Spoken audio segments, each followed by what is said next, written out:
it's important to note that my story doesn't end with the affair. It ends with the cross. God's story, your life. Unfolding short stories. Sometimes we're so deep into a thing that is hurting us that we need God to stop us in our tracks. Alicia Barr remembers sitting at a women's conference. She was listening to Annie F. Downs and kind of checking out a bit. And then Annie says that she believes the Holy Spirit was speaking through her. And Alicia's life was about to radically change.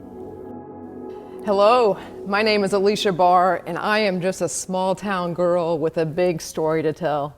Listen, y'all, I was raised right on God, Garth, and straight, but unfortunately, I have not always lived right. About a decade ago, I fell into an affair with a man 30 years older than me, and it lasted for 4 years.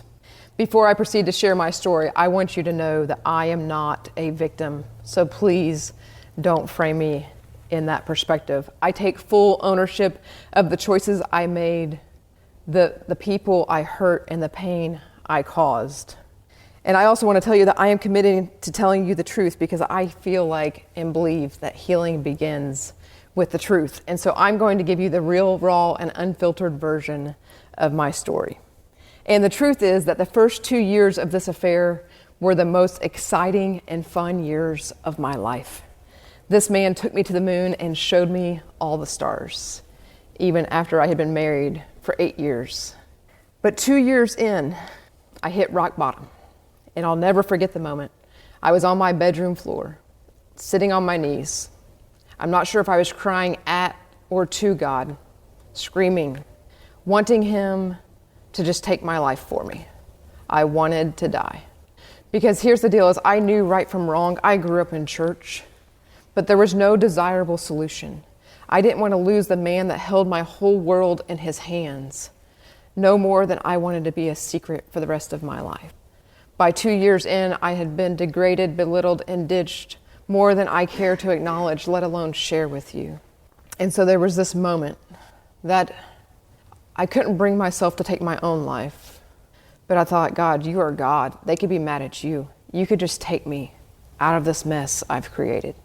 And it's by the grace of God that night I went searching high and low. I grabbed my phone. This was something that this man told me we were supposed to take to our graves. And so I went searching for someone to relate to, someone to draw inspiration and hope from. Not as a victim. I just wanted to know, how did she break free from the toxicity of the extramarital affair and not just survive, but ever learn to thrive again? And I couldn't find it. I came up short. And so I kept fighting. I kept struggling through life. The affair continued. And it was 2 years past that rock bottom moment. And I was sitting in a women's business conference with 1,200 other women in a church. I'm 4 years into the affair at this point. And a gal by the name of Annie F. Downs is on stage giving a presentation about social media. And at the time, I was not on social media, so I was pretty well checked out. When I heard her say 3 little words, "Don't have secrets," it caught my attention. I think I glanced up, glanced back down at my workbook, continued flipping the pages, until a few seconds later, she stopped her entire presentation from the stage. And she said, "No, the Holy Spirit is telling me right now that someone in this room needs to hear me say, don't have secrets." And I'm not talking about social media, I'm talking about in real life. You could have heard a pin drop. And I felt like I had 2,400 eyes glaring at me, only to look up, raise my head, and look up and realize nobody was looking at me.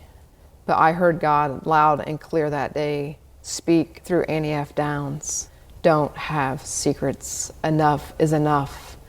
This affair is over. And I told you in the beginning, I'm committed to telling you the truth. And so the truth is, I left that conference and went back to the Opryland Hotel and got drunk. The weight of that decision was more than I could bear. And I just wanted nothing more than to numb out. And I did. But as we all know, the next morning comes, the sun comes up again, and reality hit. And so from a few states away, I took his call and I let him know that this affair was over.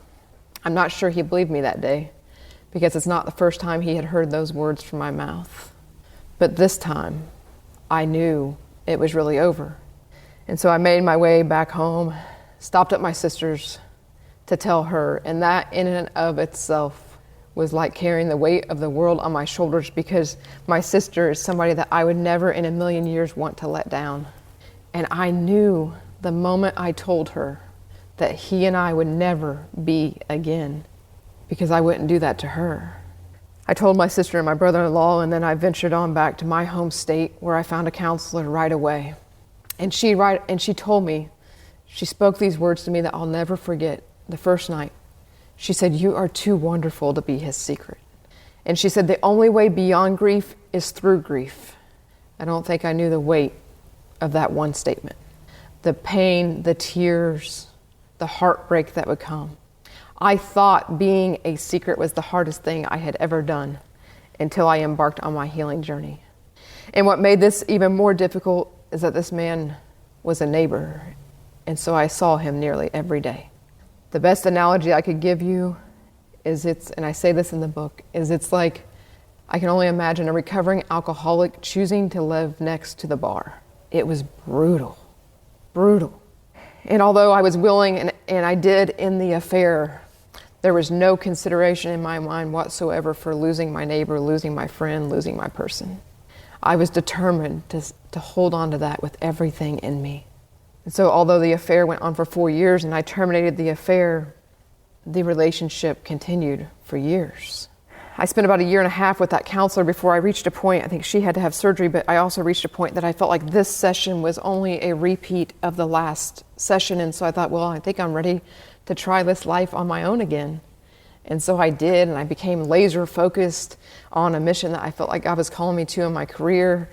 And within a few months in accomplishing that mission, come January, I felt like I had just been run over by an 18-wheeler. And I remember a couple gals from the church I was attending at the time being at my house, sitting at my kitchen table, and I was telling them, guys, I'm struggling. I got to get help again. Like, I thought I had worked my way through this. I thought I had navigated this, but I'm spiraling. And that's when they referred me to Rachel Long, the founder of Joshua Center. Joshua Center is a grief center for kids. They meet kids where they're at after experiencing losses that no children should ever experience. And thank God they don't turn away adults. Rachel met with me and jumped in the trenches with me and affirmed what my first counselor said. What you don't walk out, you will eventually act out. The only way beyond grief is through it. I'll never forget one particular night in the counseling room, because listen, I've been an entrepreneur my whole life. Type A, go-getter. Nobody will ever be harder on me than me. And I guess Rachel perceived that I was being pretty hard on myself on this particular night. When she said the words to me, when she helped me flip my self-condemnation script, and she said, "That's what Jesus Christ went to the cross for. So we don't have to carry the shame and the guilt anymore." And from that moment forward, I can honestly say that I have not carried shame at all. Jesus died for me, so I don't have to carry the burden of shame and guilt. So I don't get what I deserve. Fast forward a few years, Rachel was a pastor and counselor, and there was a gap, and now she is a dear friend and mentor, and she has continued to walk this out with me. She had the capacity, and she has walked this out with me. And it was about 3 years ago that I really started feeling Jesus encourage me with, there will be purpose in this pain, even to the point of being called to specifically serve the woman I used to be. It became clearer and clearer that that would come in the form of not only writing my story, but sharing it with the world. And so I hired a book coach a couple of years ago. The book is called More Than a Secret. It's important to note that my story doesn't end with the affair. It ends with the cross.